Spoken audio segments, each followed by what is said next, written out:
By the 7th week of black snowfall, Scarith no longer behaved like a normal city. The architecture had begun reacting emotionally. Buildings shifted subtly during mass mourning events. Porphyr walls pulsed beneath funeral processions. Entire streets distorted when the bone choirs sang beneath the catacombs. The necromancers recorded the phenomenon carefully. Accumulated grief had exceeded containment thresholds. Emotion was becoming structural. The first collapse happened in the Widow Quarter. A district already saturated by plague burials, veil-bound casualties, frost night containment losses, generations of suppressed mourning. During the public remembrance vigil, thousands gathered beneath frozen cathedral lanterns, singing forbidden hymns from the Book of the Dead. Then the city answered. The walls began crying black water. Every sorrow leaves an imprint, every loss reshapes the stone, and somewhere underneath the city, grief has learned to grow its own. This is grief made physical, porphyr bleeding through the walls, Funeral echoes bending architecture as the blackened snowfall falls. Hold the memory through the fracture, hold the lantern through the strain, for the sorrow buried deepest never truly leaves again. The district changed shape overnight. Hallways extended impossibly deep. Doorways opened into flooded burial chambers beneath the streets. Citizens reported hearing dead relatives speaking through the walls continuously. And worst of all, the buildings remembered people officially erased from history. Names forbidden under old tribunal doctrine appeared written across frost-covered windows each morning. The city itself had begun refusing suppression.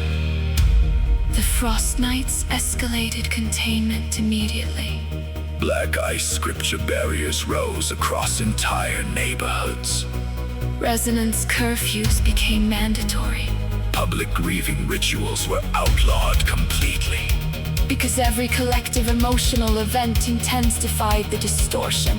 The bone choirs below Scarith fed on synchronized remembrance. And the hollow throne pulsed stronger with every funeral hymn sung above ground. Yet the necromancers resisted the restrictions fiercely. Because now the truth was undeniable. Suppressing grief only forced it deeper into the world's structure.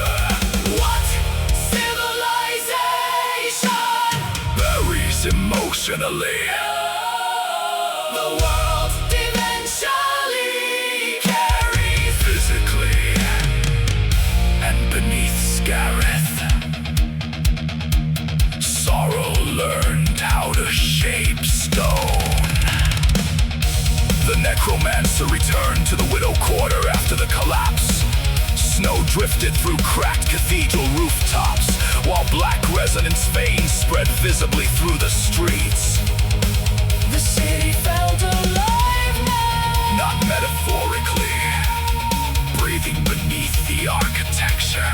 Walls vibrating softly like lungs, Stairways shifting during emotional surges. Funeral porphyr glowing faintly beneath grief gatherings. Then he heard singing inside the buildings themselves. Not echoes. Participation. the city had joined the bone choirs. Then the Hollow King spoke through the walls directly, his voice layered beneath thousands of traps. You buried grief beneath stone for centuries. The black porphyr around the district illuminated violently. Now the stone remembers for you.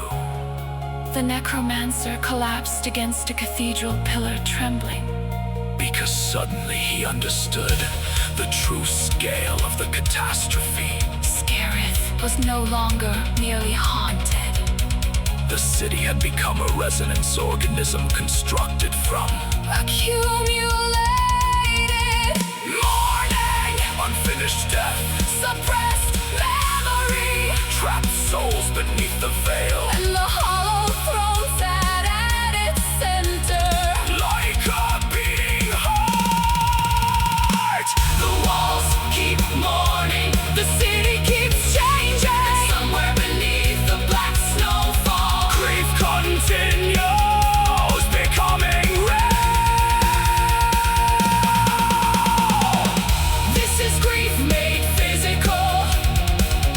Porphyr breaking through the ground, Funeral hymns inside the city. where forgotten dead are found. Hold the memory through the sorrow. Hold the names against decay.